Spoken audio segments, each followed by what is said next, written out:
आणि self study हा अत्यंत महत्वाचा आहे. किती चांगलं कोचिंग क्लास आहे त्यापेक्षा तो विद्यार्थी सेल्फ स्टडी किती चांगल्या पद्धतीने करू शकतो हे महत्वाचं, हे सगळ्यात महत्वाचं. मुलांना जे स्टडी आहे तो स्टडी करण्यासाठी ते रीडिंग करताना कन्फ्युज होतात किंवा मग कंटाळा करतात. सुरुवातीपासून शेवटपर्यंत पाठ वाचणं हे त्यांना कंटाळायचं असतं.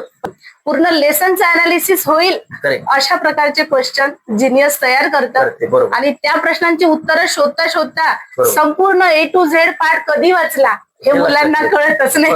लिसनिंग केलेलं 90% मधलं तुम्ही किती लक्षात ठेवाल त्याची गॅरंटी नाही.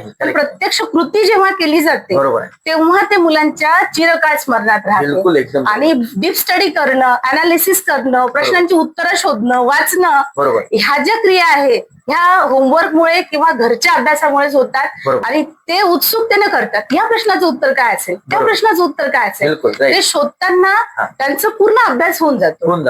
डिटेल स्टडी होऊन जातो, एक शब्द वाचला जातो, अर्थ समजतो आणि नकळत त्यांच्याकडून पूर्ण अभ्यास जिनियस कडून घेतला. ते काउन्सिलर जे यायचे ना ते चुका तर सांगायचे पण त्यांची चुका सांगण्याची पद्धत मला खूप आवडली. आणि बेस्ट ऑफ एफर्ट्स पहिले आणि त्यानंतर ते सेकंड करायचे आणि ज्या काही चुका असतीलही तर ते चुका अगदी नाजूक पद्धतीनं किंवा अगदी सेन्सिटिव्हली ते समजावून सांगायचे. ते जे नातं इंटरॅक्शनचं जे नातं जुळलं होतं ते खूप डीप. त्याच्यामुळे आईपेक्षाही जास्त विश्वास त्या सरांवर होता.